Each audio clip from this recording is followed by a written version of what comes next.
everyone. My name is Kayla Tychsen, and I am your conscious parent coach. And I am going live today with Savannah from Campbell Creates Readers. So I am going to add her now. Oh, here we go.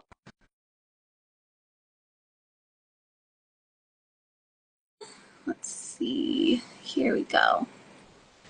And we're going to talk about helping your child on their literacy journey. Hi, Savannah. Hi, Kayla. How are you? Good. How are you doing? I'm great. I'm so excited to be here. Thank you. Yeah, absolutely. Thank you so much for taking time out of your day.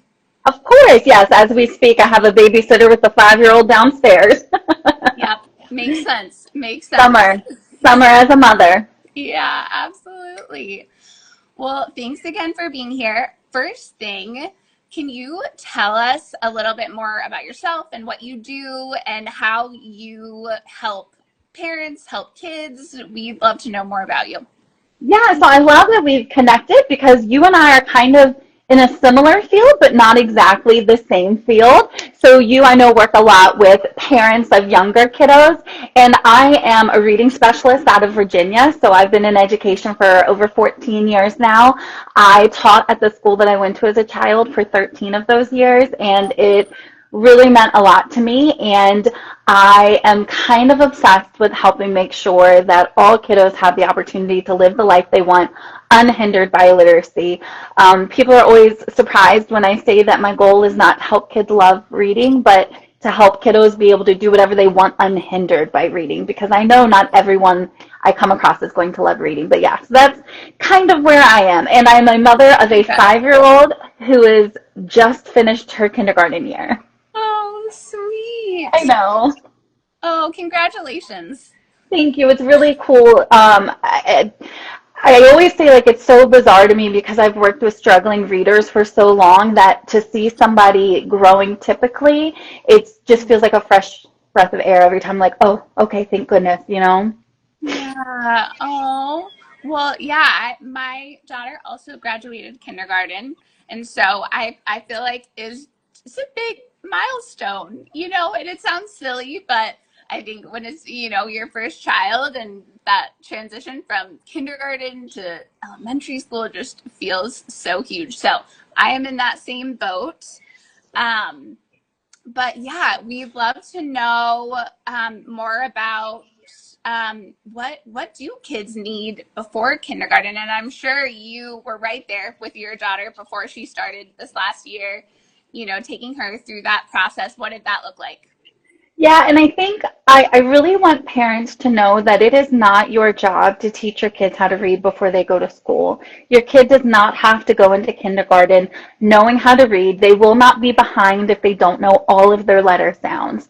I think that we as a country have stressed reading so much that we have kind of tried to go to the end goal without honoring the processes that you have to get to that end goal. So you'll see a lot of things like sight word flashcards or that kind of thing. And really what our kiddos need before they go to kindergarten is they need to have lots of language experiences, and we need to help them to build background knowledge. So unless a child has some kind of like a brain injury, all children will learn to speak. It's a natural process, especially if we are modeling and we're using specific vocabulary for our kids. All children will typically learn how to speak. But learning to read is not natural. We literally have to create new neural networks when we learn to read. And so it's our job as parents not to create those neural networks for them before they get to school, but it's to provide opportunities that's going to make it easier for them in the long run. And so what I mean by that is talking with our kids, making sure that we point out specific vocabulary. My child and I were reading an Elephant and Piggy book the other day, and it was, I really like slop. And in it was like, something like flies were buzzing around. And so Gerald was like, oh, what's with those flies buzzing around? And Piggy goes, that's how you know it's ripe. And so my daughter was like, what does the word ripe mean? And I told her it means that a vegetable or fruit is ready. So for example, I was like, how would I know if a tomato is ripe? And she was like, oh, well, we pick it when it's red. So it's simple things like that, but it's taking the time out of our day every single day to point out the world around them and to give them the vocabulary so that they can understand the world around them too. And I know Yeah. you do a lot with littles too. What do you think about the whole language experience before print experience? Oh, yeah, absolutely. Which really begins, I mean, at, when they're babies, right? We're talking to them, we're explaining what we're doing to them, we're pointing out things around the house, around the backyard, around the grocery store. We're inviting them into our world and giving them just that access to Yeah, language.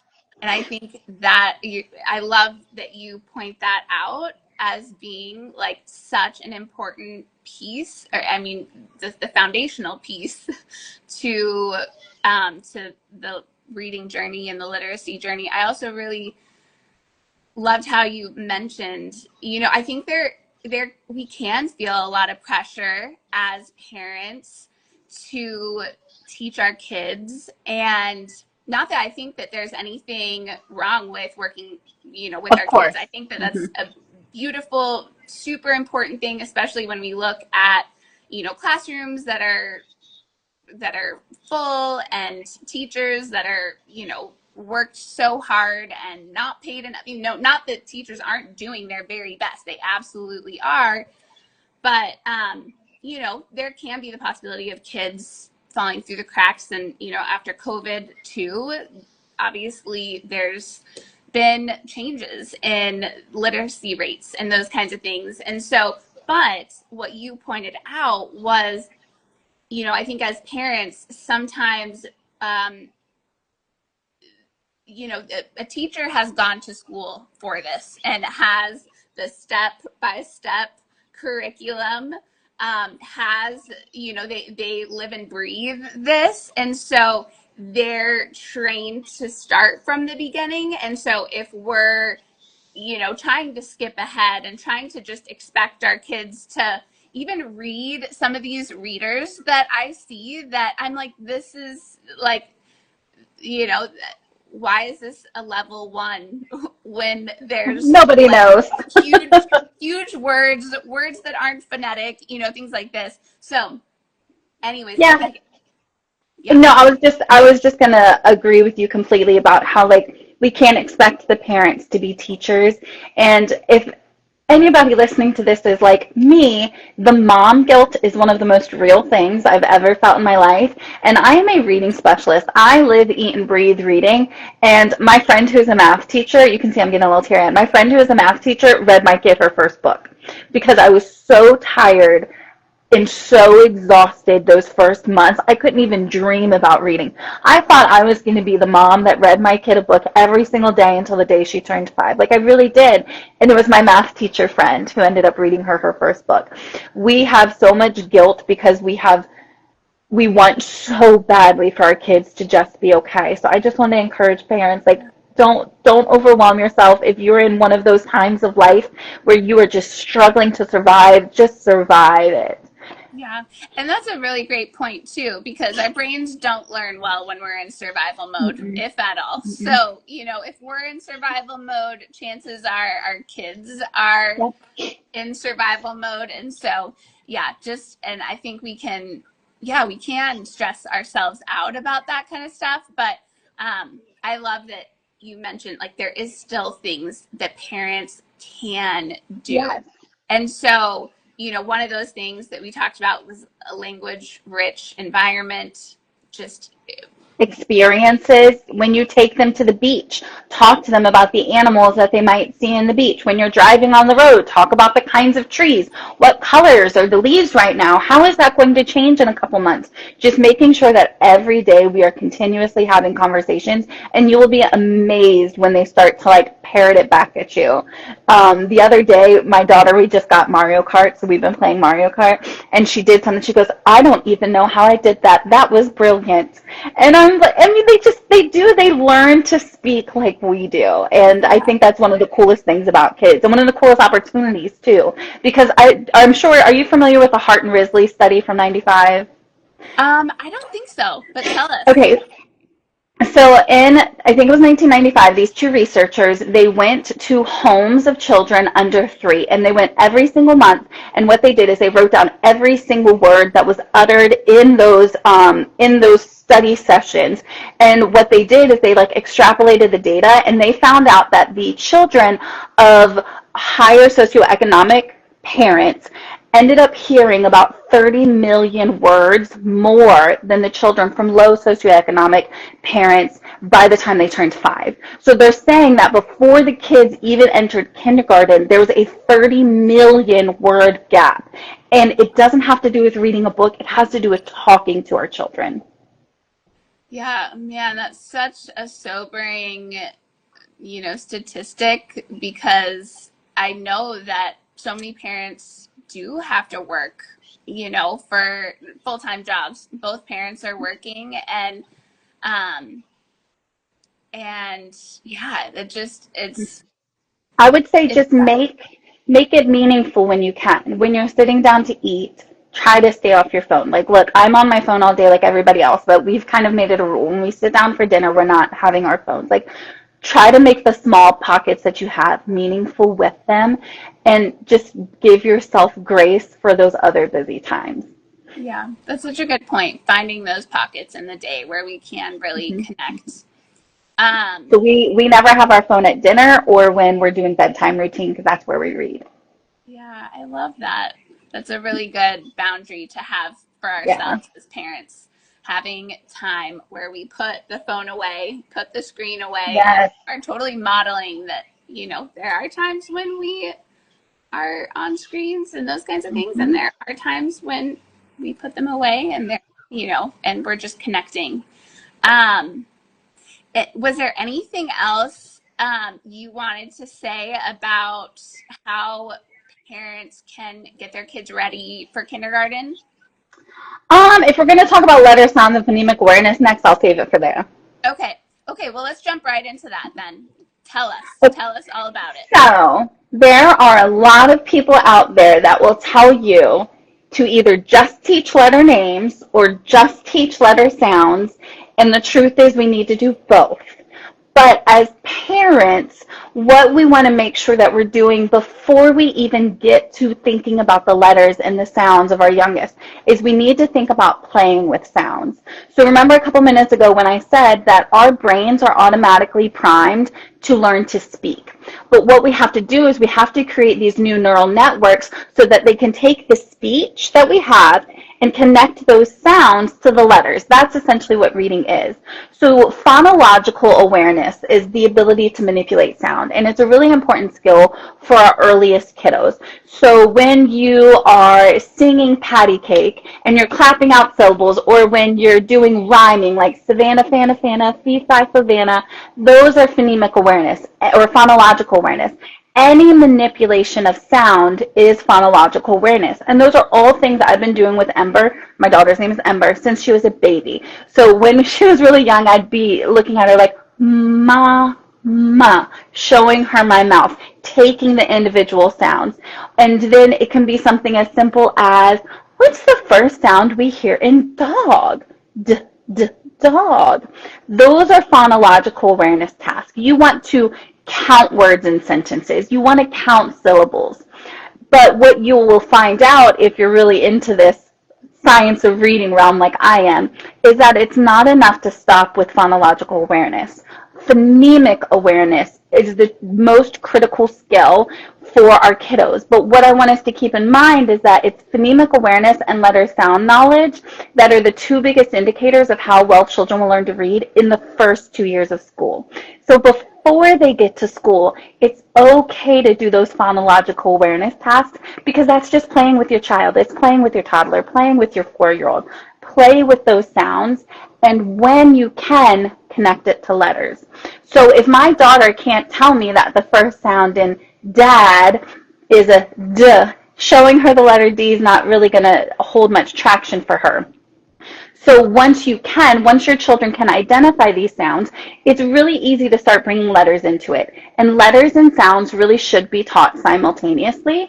There are some pretty popular programs that only teach the letter sounds, which always blows my mind though, because I'm like, well, if Ember wanted to ask somebody, like if somebody asked Ember how to spell her name, what is she going to do? Say, B-er? No, you have to have both from the beginning. So helping your kiddos to manipulate sounds and then helping your kiddos to connect individual sounds to the letters that make those sounds. That is the big bang for your buck when it comes to letter sounds and phonemic awareness.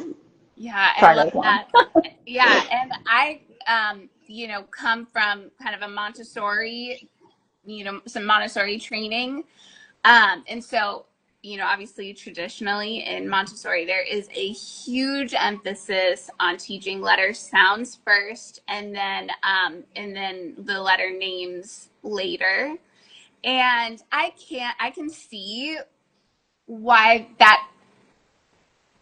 why people could go that route, but I do also know that now there is research talking about how important both are, and Yeah. giving those together. And so I love that there also are Montessori programs now that have adjusted to to the research.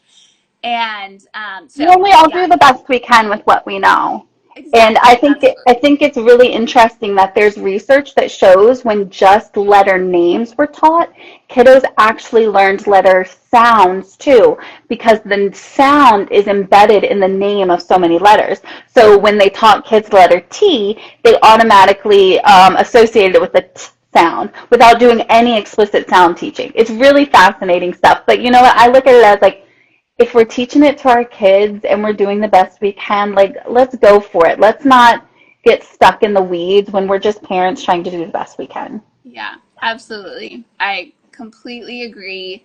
And yeah, I love that you also said that all those pieces will come in kindergarten too. And so, really being able to play with the sounds with our kids is, can be such a great asset for them. I'm One of not my, sure. no, What was go that? ahead. Go ahead. I'll tell you after. Oh, I was just going to say, I'm not sure if you're aware of the Montessori sound game, but it's Mm-mm. basically this I Spy game with letter sounds, in Montessori, and it's kind of one of these foundational steps, like first steps in the 3 to 6 classroom literacy journey. And so, yeah, it's a really fun game, and kids usually love it and get really into it. But it's all about identifying, using objects to, whether it's around the room or tiny objects that you can hold in your hand, but to start identifying the first letter sound, the last letter sound, and those middle letter sounds. So Yeah, it's actually funny you say that. I was gonna relate something kind of similar to what I do with Ember in the car. So when we're in the car, she might say, like, drive, like, I spy something that starts with a t, t, and I have to kind of guess. Or she'll say, do you want to play the game where we put the sounds together? And she'll be like, at, and I have to say it, or we'll do it the other way. So there's so many opportunities to do it, even like if you're driving in the car. Like, what are the sounds you hear in the word cat? What are the sounds you hear in the word road? That kind of a thing really does have a big impact. yeah, I love that. And I love too that I haven't heard you say, not that there isn't a place for screens, but so far I have not heard you say, and, play this game on your iPad, or, put on this show. It's all about this relationship and this connection between you and Ember. Not that we can't have the literacy Of course. apps and those kinds of things. Not that there aren't programs that can be helpful, but I think what I'm hearing too is this importance on this connection in this process, right? You're right there with her. You're showing her your mouth moving, when you're talking about when she was an infant. And I yeah, still do that. I still do that. Like when she says, Mama, Dad, I'm like, that. And I don't make a big deal out of it. I just look at her and I say it a little bit slower, and then we move on with our lives. But you are so right. It's all about continuously finding those opportunities to connect over language, honestly, and to explain the world. They are so daggone curious, and getting to explain the things around them, it is a form of teaching. It's building background knowledge. Absolutely. Absolutely. Thanks so much. Well, I'm curious, how do you approach comprehension? Yeah. We can't underestimate the value of reading to our kids. I see somebody just posted, and I want to bring this comment in. My 4-year-old just doesn't really listen to me. Girl, same. I will say 5 has been better, but that brings up an important point too. I come from a background of working with kids who struggle, and we know kiddos who struggle are going to be more resistant to it. They're going to be more resistant to the learning. And now that my daughter is beginning to learn to read, there's sometimes she just doesn't want to do it. She doesn't want me to teach her. I did not teach my daughter to read per se, but she just doesn't want to do it. Sometimes your kid just wants you to be mom, and I will choose mom over teacher almost every single time because my daughter, I know that the connection that I have with her is more important than getting her to read a book to me today because she's going to go to school and they're going to do it with her. So please don't destroy your relationship with your child over reading or over that learning. Like, it's just not worth it to me. And also, if a kiddo goes to school all day and struggles, even if it's preschool, and they struggle all day, why would they want to come home and have to struggle more too? It's totally normal. But going back to the comprehension, yes, it is because they feel safe with us. That's what they say. They say we are their safe spot. So they feel okay to just fall apart. And then we pick up the pieces. Yeah, and Um, I love Go that ahead. you addressed that question, and I think that you're so on point. Um, I think we can tend, like we talked about earlier, to feel the pressure and the weight of wanting the best for our kids, wanting our kids to succeed, wanting them to have every opportunity in the future. And we know how Mm-hmm. important literacy is. And so we, stress ourselves out. And then that stress translates to our kids when they're done with the activity, or they're not getting it, or yeah, they just feel that pressure Mm-hmm. from us, right? Because our nervous systems are communicating. If we're feeling stressed and pressured, they're going to feel Yep. stressed and pressured. Yeah, mom guilt, it's so real. I And had a kiddo last year that I was tutoring, and he only wanted to do the games. Like, he just wanted to do the games. And I'm like, well, we have these 7 things we have to do. So something that the mom in the comments might try is I took just pictures of all 7 things we had to do. And you have to make sure there's something they want in there too. And I said, look, these are the things we have to get done today. You may put them in any order that you want, but just know if we play the games first, we will not have them. But every day they were able to take the order of it and have control over it. And sometimes that's what it's about, is they want to have control. So when we can give them control in a way that still allows us to get the work done, I think that's important too. yeah, yeah, thanks so much. Yeah, I completely agree. And for our friend in the comments, I think it's L Matthews. Mm-hmm. If this is more of a parenting, um, you know, struggle, challenge, DM me and we can definitely dig more into this. And yeah, it looks like maybe we're talking about more than just like reading or literacy or those kinds of things. We're talking more about parenting and these interactions, maybe power struggles with your child, and I'd love to connect more about that. So send me a DM. Oh, that's amazing. It's so great to have like just a group of women that you can rely on because it makes you feel not so alone with it. I don't, every time something like awful happens and you think you're a bad mom, it always feels really great when you're like, oh, actually, 1,000 other mothers have gone through this thing too. Yeah, So, it's so true. yeah. And we all need support.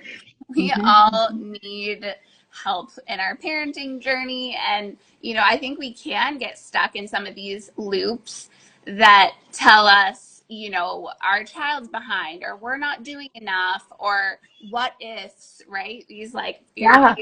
fear-based thinking, and just, kind of going back to some of the things we were talking about before. My dad had the best intentions, but it every night it was drilling through phonics.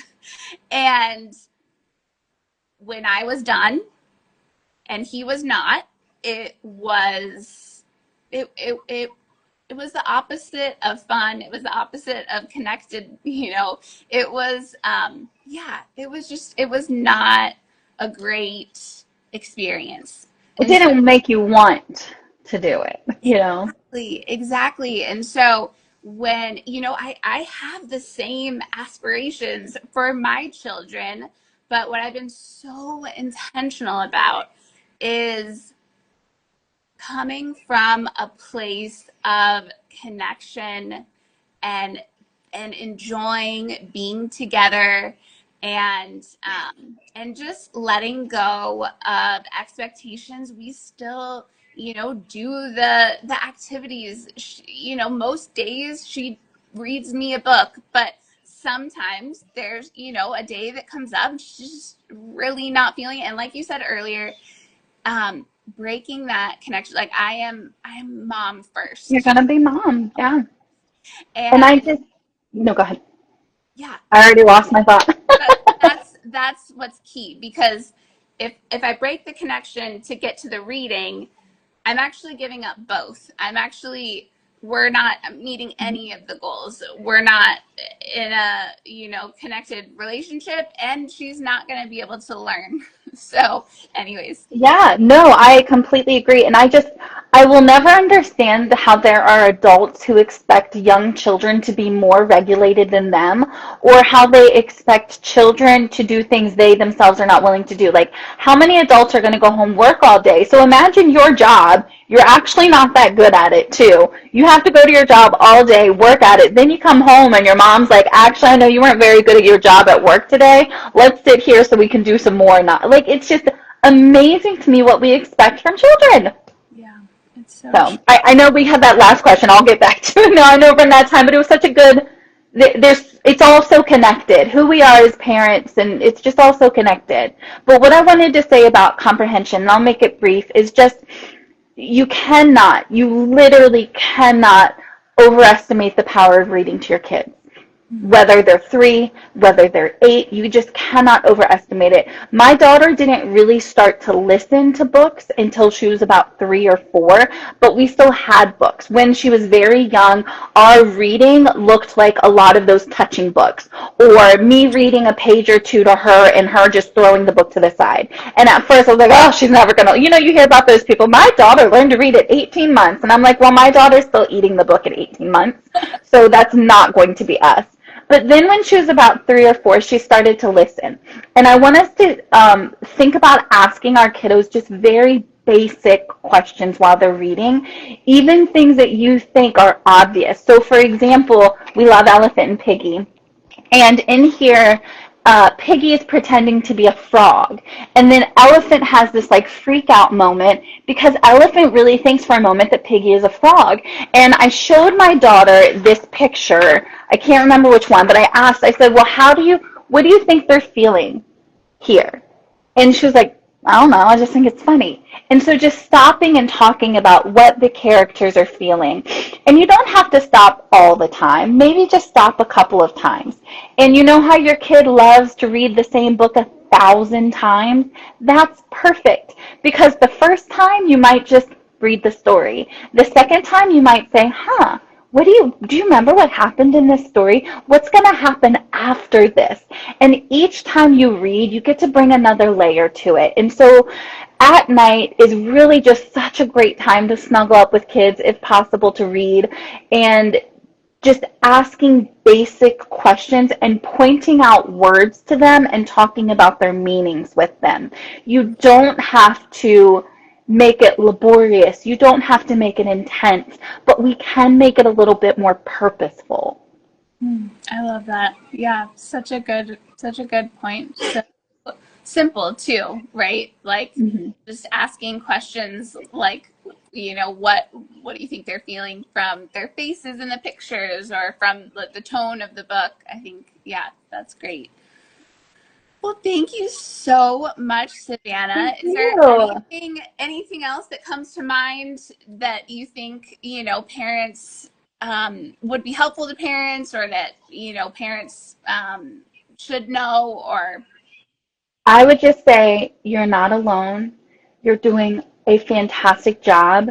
And I think that the places where you're teaching the most are actually the places where you're not intentionally teaching.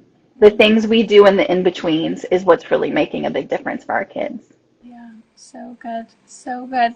Well, thank you so Thank much. you. And you can follow Savannah at Campbell Creates Readers on Instagram. And I believe you have some resources. And do you have a course? No, I don't have a course, but I have a podcast called Creating Readers, and I also have a blog. So if you just search for Campbell Creates Readers, something that your audience might really like is I have these free phonemic awareness and phonological awareness calendars. They're currently being updated, but they are always free, and it's just every day of the calendar, and I have them for the entire school year. It's like, do these rhyme, yes or no, and it gives you like 3 rhyming sets, or segment these sounds, and there's even a little QR code that explains it to parents. So if you search for free phonemic awareness homework, you'll find it. So That sounds amazing. Thank you so thank much. you. So definitely go check her out. And right now, I'm doing a summer literacy challenge. So you can join for the month of July. Every day this month, do a simple connection based literacy activity. And so to join the challenge, you can start by downloading the guide. You can go to the link in my bio, or you can comment challenge underneath this video once I post it on my feed, and I'll send you the link and you can download the guide and get started. And this is all about making things simple. These are like low prep, no prep activities, things that foster connection while bringing in these really easy literacy activities that you could even do in the car, you can do before bed, you can do, as you're running an errand, whatever. So everyone's watching, you're invited to join this challenge for the month of July. And I've also partnered with Love Every to give away Oh, they're so good. skill set. Yes, they are amazing. We've really been enjoying their their reading skill sets. So thank you again Thank so much, you. Savannah. Looking forward to continuing to follow you Yes. and learn from you. Let's chat more soon. All right. Bye, Kayla. Bye, everyone. Thank you so much. Everyone, thank you.